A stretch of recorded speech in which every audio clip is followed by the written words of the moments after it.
kuye ekizibu tumanyi okukyuka amaaso gaffe ne gabeera ku baana b'abantu bayiwa bakoowa nabo bagwamu essuubi n'amaanyi ne gabagwamu naye waliwo Katonda atalemererwa. Oyo gwe nkusabira mukwano gwange wonna wootulabira, oyo gwe nkusabira akuzzeemu amaanyi gy'oyinza okuba tewafunye naye leero ojja kufuna. Njagala nnyo omubala gwa TV eno oguga Delta TV tukole gy'oba wakoze n'otafuna leero kola. Katonda mwesigwa. Yayogera naga nti anaawanga omukisa emirimu gy'emikono gyaffe era Bayibuli emwogerako nti ye Katonda atuwa amaanyi agakola obugagga. Kale no mukwano gwange gwandaba yonna gy'oli kkiriza Katonda nti mwesigwa nti waali. Nze Reverend Esmond Serunjogi olw'ekisa kya Katonda ndi musumba w'obusumba buli eyo bwemisindye mu bulabirizi bw'emukono ate nkola n'ekitongole ekiyitibwa ekya Words of Hope Ministries Uganda bannabigambo bya ssuubi nkolamu nga manager wa caregiving.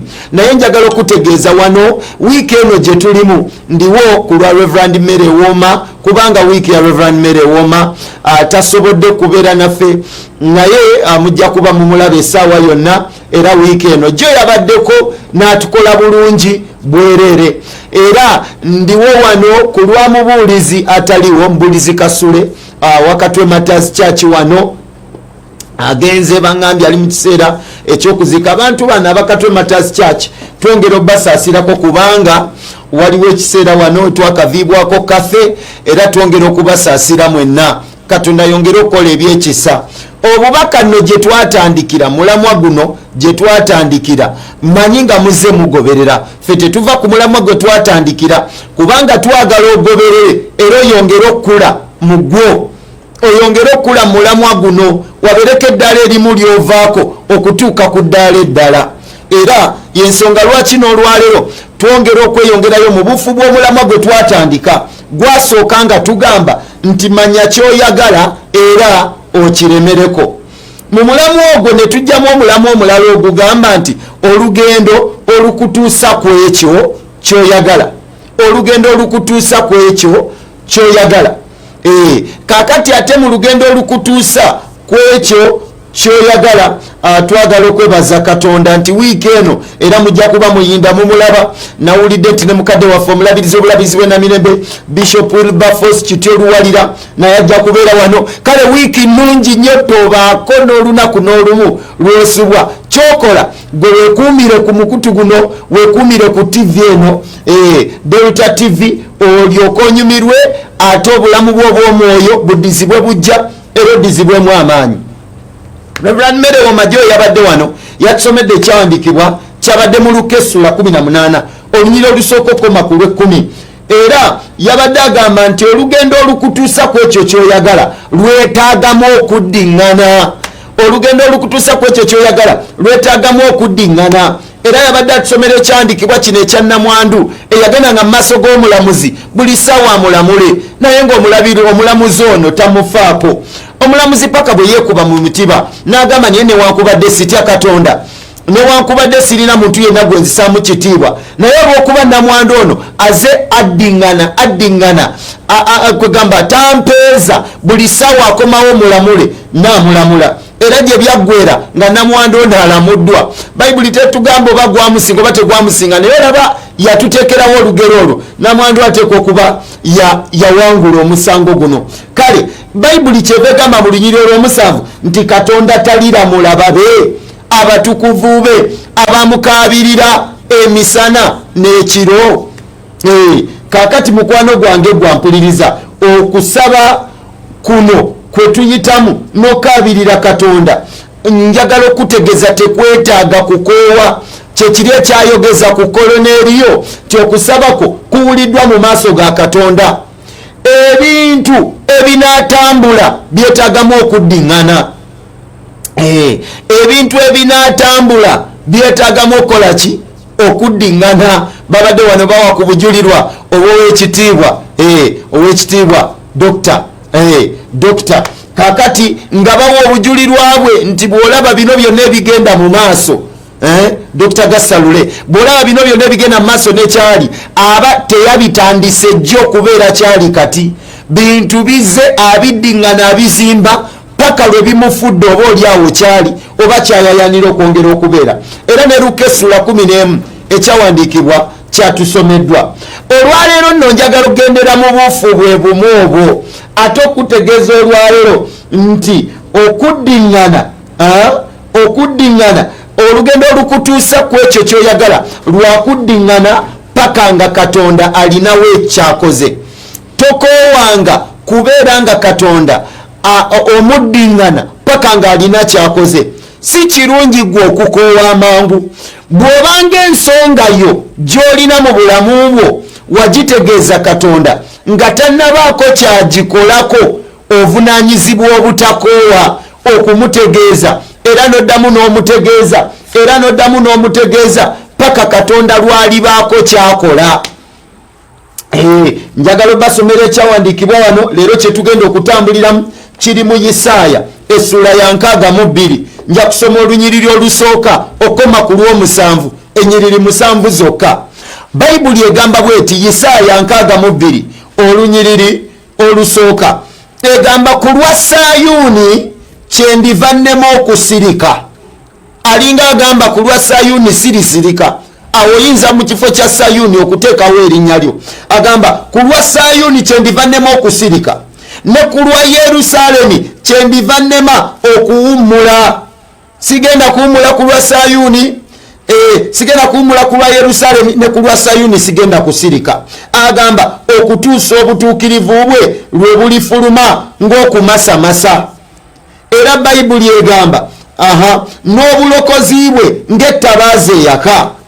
Olwokubiri lugamba, kale amawanga galiraba obutuukirivu bwo ne bakabaka bonna ekitiibwa kyo, awo olituumibwa erinnya erijja, era akamwa ka Mukama lye kalituuma otyo. Olwokusatu lugamba nti era oliba engule y'obulungi mu mukono gwa Mukama, n'enkuufiira ey'obwakabaka mu mukono gwa Katonda wo. Olwokuna lugamba toliyitibwa nate lwakubiri nti alekeddwa. Era agamba so n'ensi yo teriyitibwa nate nti eyazika. Haleluya. Agamba naye oliyitibwa nti gwe nsanyukira ensi yo, era eriyitibwa nti eyafumbirwa, kubanga Mukama akusanyukira, n'ensi yo erifumbirwa. Olwokutaano lugamba kuba omulenzi nga bw'awasa omuwala, bwe batyo batabani bo bwe balikuwasa. Ekitegeeza bali ba mikwano gyo, bali kusemberera. Era gamba era ng'awasa omugole bw'asanyukira omugole, bw'atyo Katonda wo bw'alikusanyukira. Olw'omukaaga ntadde abakuumi ku bbugwe wo gwe Yerusaalemi. Agamba tebalisirika n'akatono emisana n'ekiro. Emisana n'ekiro. Era agamba mwabajjukiza ba Mukama temuwummulanga. Kitegeeza mumujjukizenga era mumuddiŋŋanemu mumujjukizenga, temuwummulanga okutuusa lwalinyweza n'afuula Yerusaalemi okuba ettendo mu nsi, erinnya lya Mukama lyebazibwe. Mukwano gwange gwandaba ku Delta TV eno wonna wooli mu kiseera kino nga tugezaako okuliisa omwoyo gwo, nga tugezaako kutegeeza nti waliwo amaanyi agali mu bigambo bino bye twogera. Tuli ku lugendo olukutuusa ku kyoyagala, nti olugendo luno lwakuddiŋŋana Katonda ng'omunoonya, ng'omusaba, ng'omwegayirira, ng'omukoowola, ng'osiiba, ng'osaba paka lwalibaako kyakola. Katonda bw'aba tannabaako kyakola tokoowa. Ennyiriri zino ze tusomye abaana ba Isirayiri baali batwalibwa mu buwaŋŋanguse okumala emyaka 7 for 70 years nga bali mu buwaŋŋanguse, bali mu lockdown ya myaka 7 nga bali eyo, bali mu buwaŋŋanguse, bajoogebwa, bakozesebwa ebintu bingi, tebafunamu mu mirimu gy'emikono gyabwe. Kaakati baba baweddemu essuubi ery'okusuubirira mu Katonda nga n'ekiseera eky'ebbanga ery'emyaka 7 kinatera okuggwako, Isaaya ajja n'obubaka obw'amaanyi. Nzize okuzzaamu amaanyi mukwano gwange gwandaba ku Delta TV eno tukole, nzize okuzzaamu amaanyi. Toyinza okuba olina ebintu by'okoze nga waggwamu amaanyi agabijjukiza Katonda, ebirala tokyayagala nabyogerako, ebirala ne Mukama ogamba wange ono sirina gamutegeeza kubanga mpulira amaanyi gampedde, era n'okukoowa mpulira nkoze eki, nkooye. Isaaya azzaamu abaana ba Isirayiri amaanyi n'obubaka buno obw'essuubi. Kiki kyabagamba? Isaaya abagamba mu ssuula eno ng'abagamba muddiŋŋane, abagamba Isaaya kennyini obubaka bujja Mukama agamba nze ku lwa Sayuuni sigenda kusirika, ne ku lwa Yerusaalemi sigenda kuwummula, paka ng'obutuukirivu bwe bwakayakana ng'ettabaaza n'obulokozi bwe. Wuliriza, paka ng'olabye ku butuukirivu n'obulokozi bwa Katonda mu mbeera eyo gy'oyitamu tokoowa. Nsabira buli muntu yenna ndaba ng'omaze n'ekirwadde ekyo okumala ebbanga n'essuubi ery'okuba omulamu lyakugwamu, ky'olindiridde ogamba kaakati wano ne bwenfa, kubanga era sikiwa nti ndibeera obulungi. Tulabye Katonda ng'abantu balwala ne bakomawo. Bishop Hannington Mutebi kyekyokulabirako, yalwala kansa n'amuluma ne bagamba onaawedde, Katonda n'amuzzaamu obulamu n'akyusa omusaayi gwe n'abeera mulamu nate. Twetolodde olufu lw'abajulirwa bangi abatakooye kujjukiza Katonda mu mbeera ze bayitamu, abatakooye Mukama mutegeeza nti embeera eno tuwulira etusobedde. Katonda n'abakola obulungi, naawe tokoowa, naawe toggwamu maanyi, naawe tozirika, tonafuwa. Watandika olugendo mu Kristo, ujjukira nti omulimu gw'alina okukolamu gwe yagumaliriza dda. Kati gwe olugendo olutambula naye lwagguka dda. Weetaaga bugwetaazi kuyitamu experience eyo duyitamu olutuuse gye lulina okutuuka. Kati naye ng'onootuuka ku ekyo ky'oyagala, olugendo olukutuusa ku ky'oyagala, lugendo lwa butakoowa kuddiŋŋana Katonda paka lwalibaako kyakola kyakola.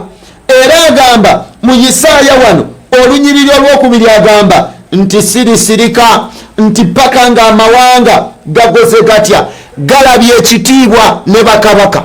Amawanga nga tegannaba kulaba ku kitiibwa kyo tosirika. Bayibuli egamba munsabe amawanga n'agabawa, bw'ayogera Mukama Katonda, n'ensonda zaago okuba obusika bwammwe. Kakati ono olunyiriri olwokubiri agamba amawanga galiraba ekitiibwa ne bakabaka balikiraba. Bakabaka nga tebannalaba ku kitiibwa kyo n'amawanga nga tegannalaba ku kitiibwa kyo, mukwano gwange tokoowanga kuddiŋŋana paka ng'ekitiibwa kya Katonda kyeyolesa eri obulamu bwo. Okitegedde mukwano gwange, leka ebirowoozo byo kulowooleza mu kintu kitono, leka kulowooleza mu bintu ebikaabya. Kati olabye wanaagambye amawanga galiraba ekitiibwa kyo ne bakabaka baliraba ekitiibwa kyo.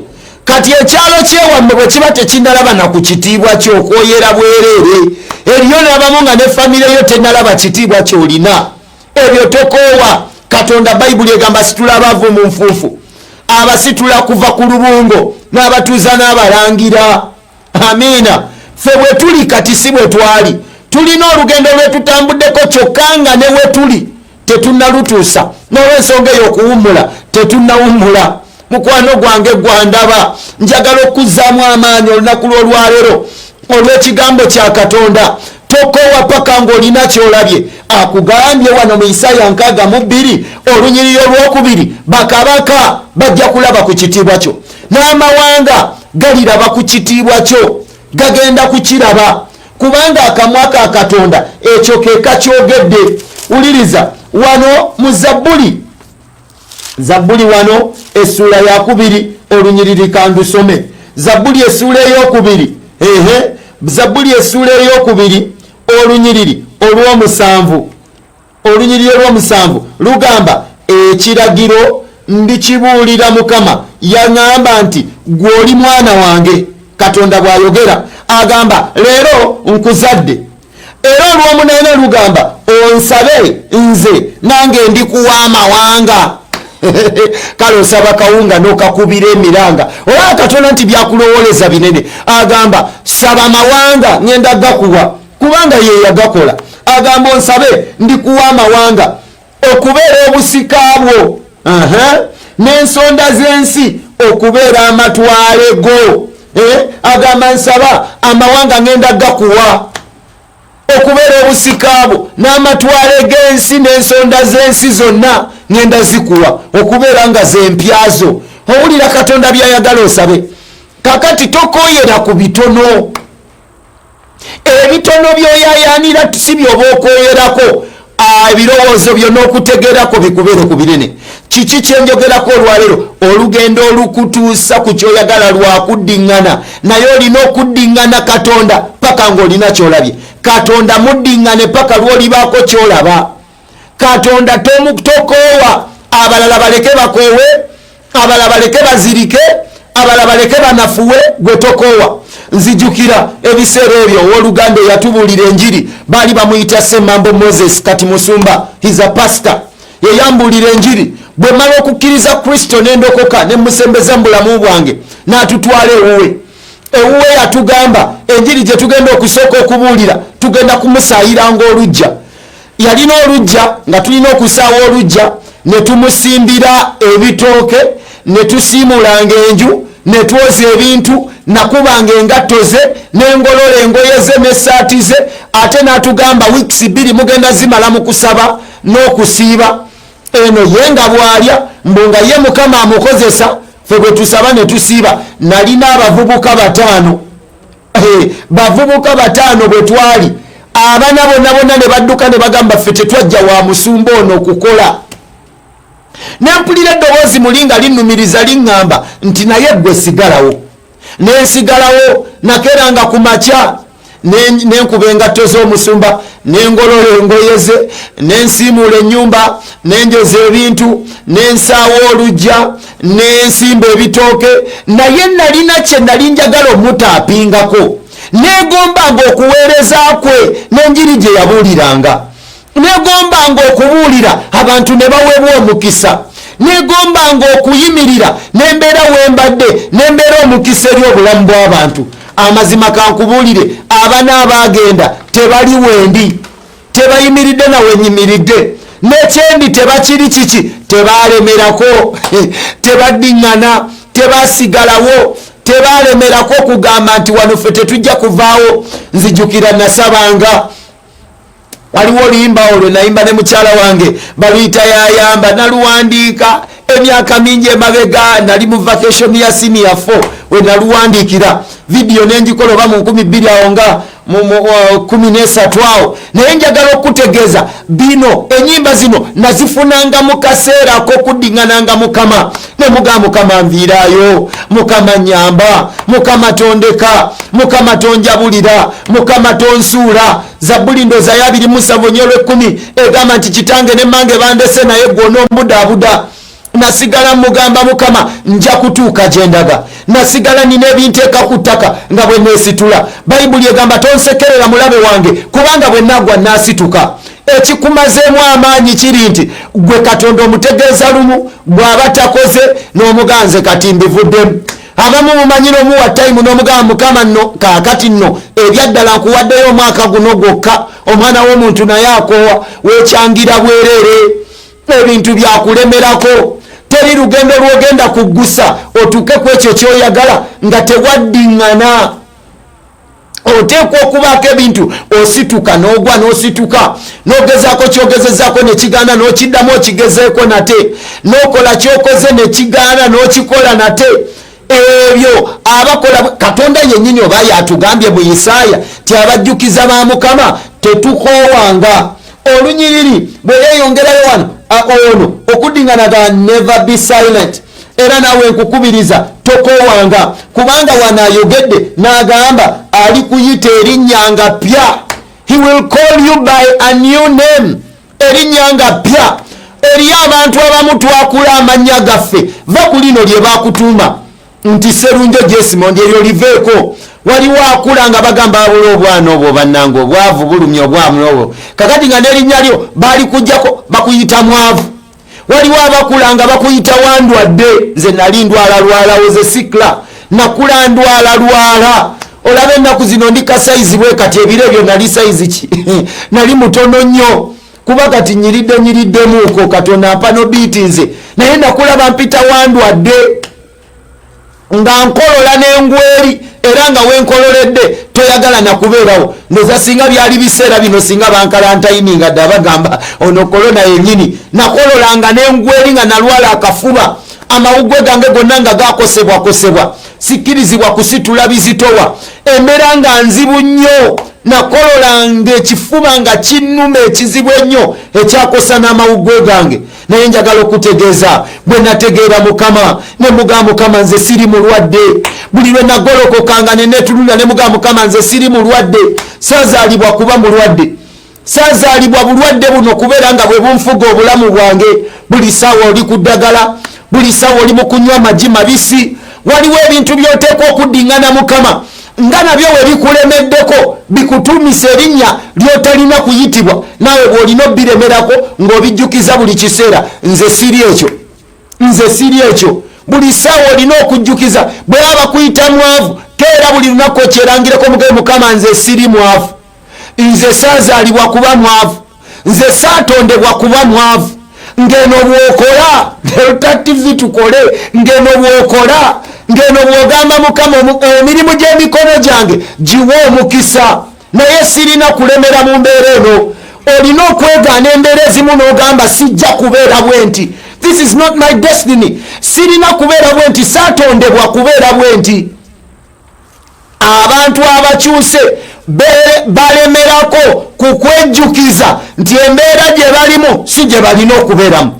Everyday nina testimony gye nawulira maama wa omubulizi w'enjiri we bamuyita John Austin. Naye waliwo omutabani we bamuyita Stephen Austin. Stephen Austin agamba nti maama we yagenda n'alwala leukemia. Bwe yalwala leukemia n'abeera nga enviri zimuvudde ku mutwe yenna alwadde ali awo aweddemu essuubi aweddemu amaanyi kwegombeera nga eringa erabika egaanyi. Naye yalina ebifaananyi bye yeekubyako nga mugole ng'afaanana bulungi. Ng'ebifaananyi byonna eby'obulwadde n'agamba abaawaka babijjewo. Ne batimba ebifaananyi mu kisenge kye nga bye biri eby'obugole bwe yali ng'afaanana bulungi. Kati buli ssaawa yatunulanga ku bifaananyi ebyo n'abitunulira n'agamba Mukama nze sifaanana bwe nti, nze nfaanana ng'oli omugole. Mu bulwadde bwe nga buli ssaawa akyeyogerako sifaanana bwe nti, nze nfaanana ng'oli omugole. Munnange yawona ne leukemia n'ava mu musaayi. Eri abamu ng'obulwadde obusinga okuluma bwa birowoozo byo byawanika byabivaamu. Katonda tokyamujjukiza, tokyalina ky'omugamba.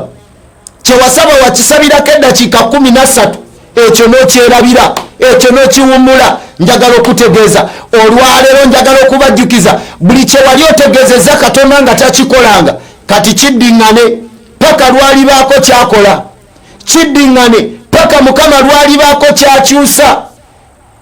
Ebintu byakulemerako, ebintu byakabirira Mukama. Bayibuli egamba mu Yoweeri essula ya 3 olunyiriro lw'10, let the weak say I am strong. N'omunafu agambe nti ndi w'amaanyi.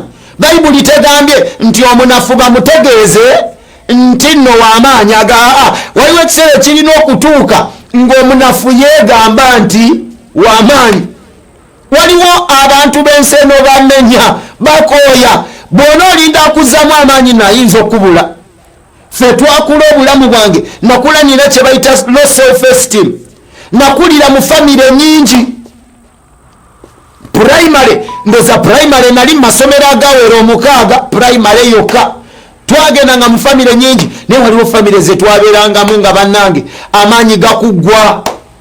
Nze simanyi kivumo kye tutaafuna ne bakuvuma omutwe temuli magezi, mutwe musiru, buli kimu kyonna. Ate eriyo abantu abavumi mu Uganda muno omuntu ayinza okuvuma n'akukkiriziza kyotali nti kyoli naye nga tokiri.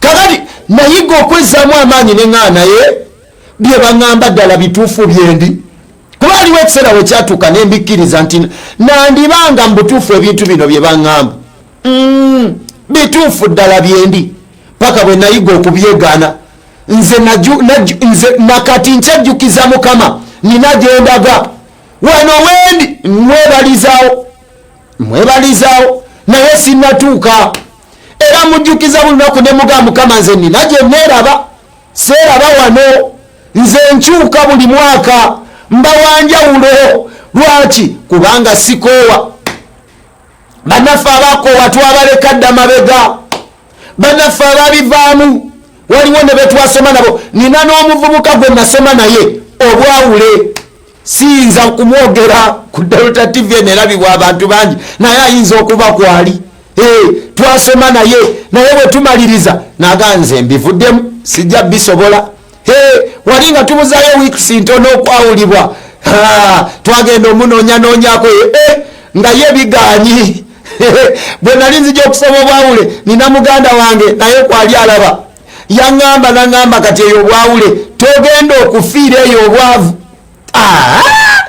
nze sijja kuba mwawule mwavu ekyo nkiddiŋŋana n'ekigamba Mukama si kumala kuweereza obwenkanidde wano ne bagenda batandika mu myaka gyange egy'obukadde okuwoza kale abooluganda Serunjo Jono alinayo ebbaati amusondere nze ekyo tekijja kubawo mu linnya lya Yesu bino nombyogera nga nange ndowooza nti byoyogera eri obulamu bwo bino byogera nga ndowooza nti nawe ago ge maanyi gewezaamu you need to encourage yourself tolina koowa Mukama kumujjukiza bigambo byakulemerako bigambo olumuka Yesu yagenda n'agamba Petero n'amugamba nammwe mwagala kugenda Petero n'amugamba maama tunalaga wani alina ebigambo ebirungi mukwano gwaye gwampuliriza Katonda wakulemerako paka ng'embeera yekyuse endwadde esobola okuwona obwo obulumi osobola okubuvaamu ogwo omutima asobola okuguwumbawumba n'aguzaawo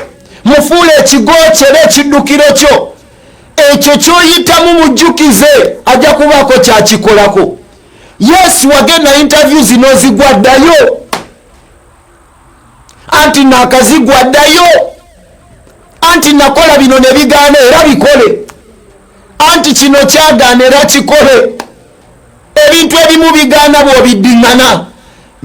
bw'obiddiŋŋana sigenda kwerabira nagendako ku rediemu sobola najogera wano naye bwe nagendayo nali ngenze kutwalayo muziki wange bwe bandabanga ndi Revulandi ate no rediyo mbuya abakulisitaayo kwegasirira nagabyogerako ebyo naye bwe nagenda okutwalayo muziki wange bwe nagenda omuwaayo ne bantunya ne bagala Revulandi konze wangi naawe oyimba konze muziki wo waki wakwaya waki ne banjeregeragerawo ku mulyango nenkwata muziki wange negenda nenzirayo nensasula airtime wange nempaayo sente kyetuva twebaza Delta TV banaye olw'okutuwanga akadeka nensasula sente zange nenziwaayo bwe naziwaayo time yange gye nasasula sebo ne bateekamu omuntu omulala rediyo gyeri eyo mbumbulizi yanjiri bali azamanya bandya airtime wange ne banjeregera ne muziki wange nga tebamuwuliriza namu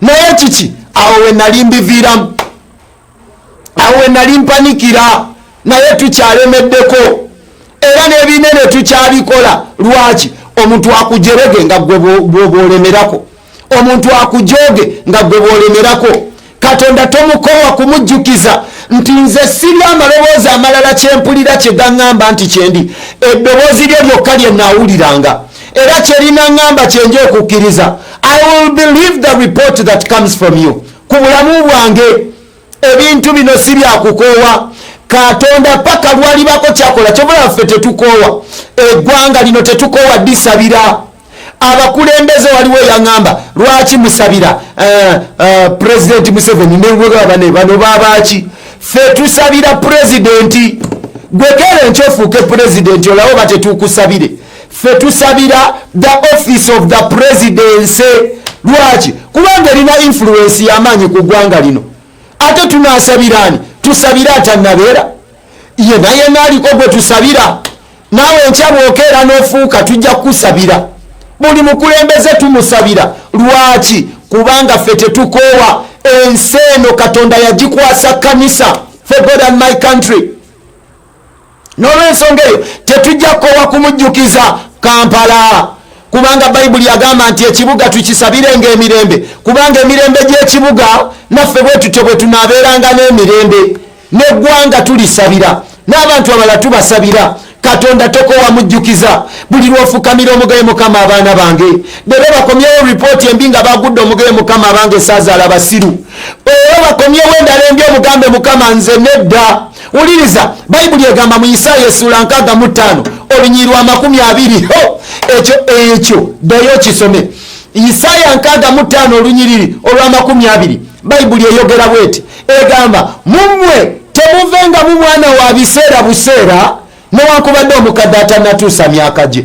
Okawuliddako nti abaana baffe tebalina kufa nga ba biseera buseera, newankubadde omukadde nga tannakaddiwa kutuusa myaka gye.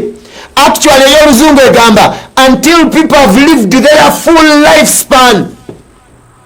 Muffe temuvenga mwana wa biseera buseera newankubadde omukadde atanatuusa myaka gye. Era bayibuli egamba nti tulizimba enju ne tuzisulamu. Ekyo Mukama okimujjukize buli lunaku ngamba gwe apangisa. Ne leero landiroodi yakedde kukonkona oba kubanja. Kanyinza n'okuba byenjogera ga Reverend anyumyaki. Era ba Reverend bwe batyo. Era ebyo byalina otugamba. Bino bigambo biri serious. Katonda buli lunaku landiroodi ng'akeera okukonkona mujjukize omugambe Mukama gwe wayogera mu kigambo kyo nti tulizimba enju ne tuzisulamu. Era bayibuli egamba tulisimba ensuku ne tulya ebibala byazo. We shall plant vineyards and partake of their fruits. Ne tulya ebibala byazo. Era bayibuli egamba etya? Egamba nti ffe mbu tetulisimba abalala ne balya, n'enju tetulizizimba abalala ne basulamu. Eriyo abantu ng'otuyana naye nga sitaani akuteeze omale okukola okole otuuke wotuuse akutema omulundi gumu, abalala banyumirwe gwe byokoleredde. Ekyo nkisazamu bulamu bwo mu linnya lya Yesu. Oteekwa okukola n'olya ku bibala by'omulimu gwo, oteekwa okuzimba ku nju n'ozisulamu. Bayibuli egamba etya? Nti tulirwawo nga tulya ku mulimu gw'emikono gyaffe. Ako nako kanyuma. Nti tulirwawo nga tulya ku mulimu gw'emikono gyaffe. Kitegeeza ojja kutuyana okole nnyo, naye ebiro birituuka ng'oli mu psychology kye bayita harvest stage, ng'olya ku mulimu gw'emikono gyo. Ekyo nkikusabira kibeewo olwewo nnyo ng'olya ku mulimu gw'emikono gyo. Era bayibuli egambye etya? Nti tetulizaala baana bakubonaabona. Tetulizaala baana nga tubazaalidde kubonaabonera mu nsi muno. Eno ensi ne bweneefaanana etyaffe abaana baffe tubasabira tetulizaala baana bakubonaabona. Omuntu yenna yeetegese otukulembera otutwala mu lugendo mu ggwanga lino nga lyakubonaabona. By the way, nasaba essaala olumu abantu ne bakubira mangu bakama bange ne bagamba omwana afuuse politiko, Reverend afuuse politiko, ffe tetumutegeera kati tukole tutya. Nasaba essaala ne ŋŋamba Mukama, buli muntu yenna atatugase mu kiseera kino ekyokulonda analondebwa okubonyaabonya ensi, analondebwa okwerabira abalonzi be abaamulonda, Mukama agwe. Ati wali oyagala nsaba essaala ki? Ti Mukama yisaamu abaneerabira abaabalonda, yisaamu abagenda okubonyaabonya ensi.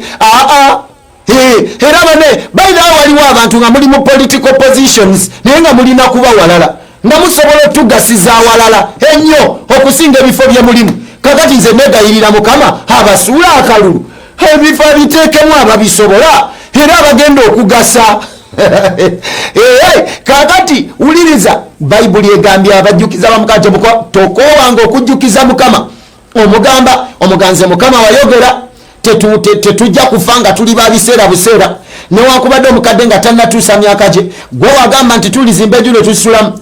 Gwe wagamba nti tulisimba ensuku ne tulya ku ezo ne tulya ebibala byazo. Era wayogera tetulizaala baana bakubonaabona.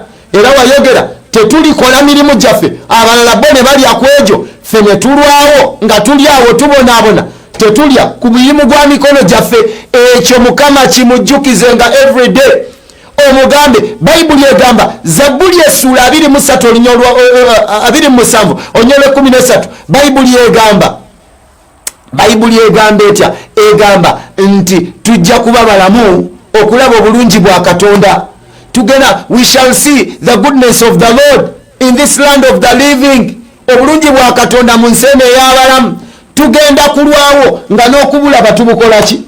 Tubulabako. Uliriza olunyiriri olwokuna, tuzeeyo mu Isaaya 62 olunyiriri olwokuna olwokusatu lugamba nti ekitiibwa kye kigenda kuba nga kimasamasa ku bulamu bwo. Olunyiriri Isaaya katumusome Isaaya 62 olunyiriri. Isaaya 62 olunyiriri katusome olwokusatu lugambye lutya? Olunyiriri olwokusatu agambye nti era olibangule ya bulungi mu mukono gwa Mukama n'enkufiira ey'obwakabaka. Haleluya. Ekugamba ekitiibwa kyo kigenda kumasamasa. Agamba tokyayitibwa yalekebwa nate, you will not be called deserted.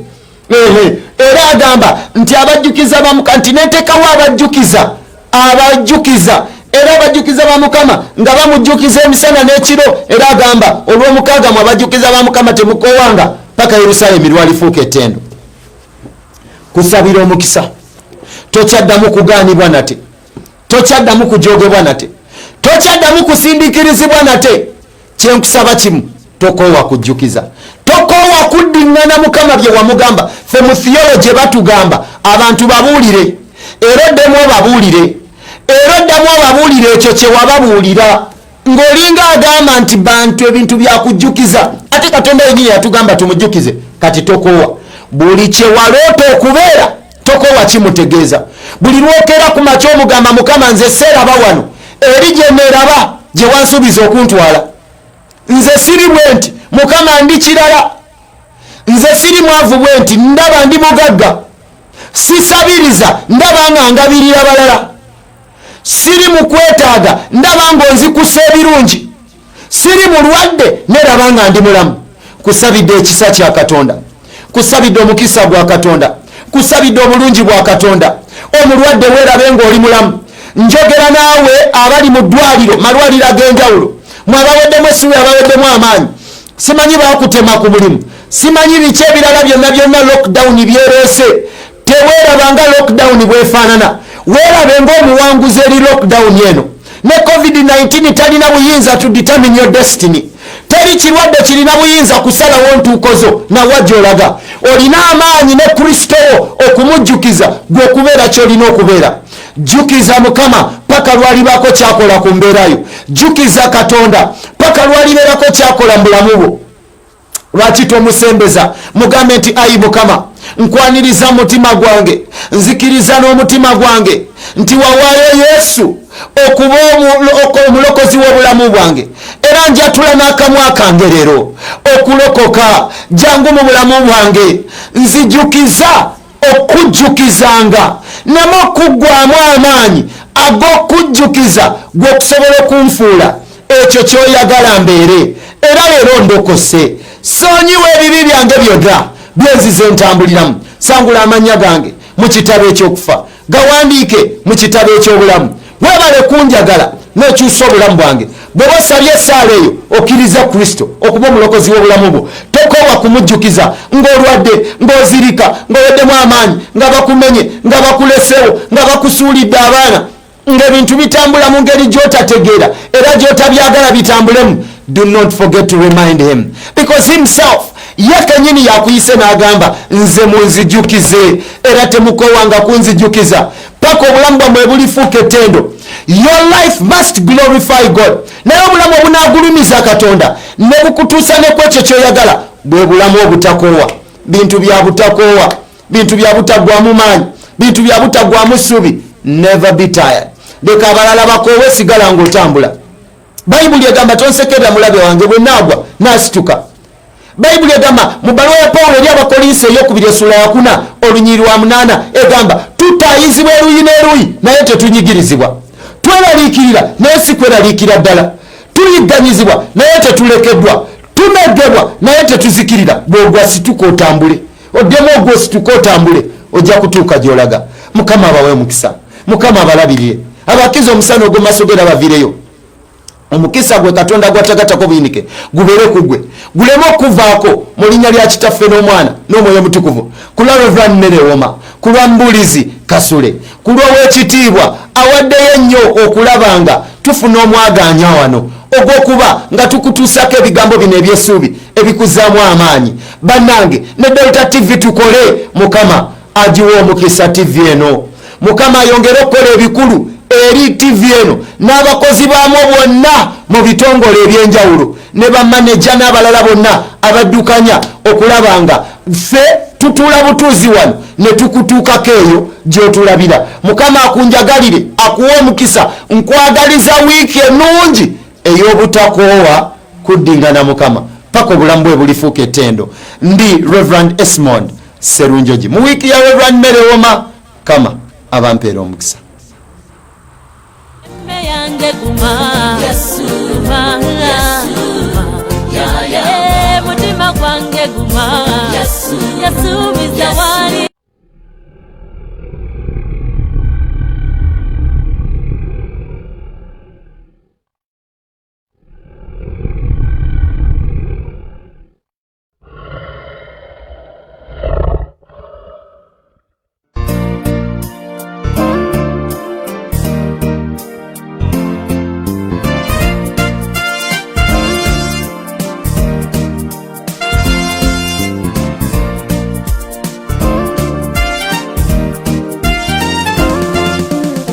ya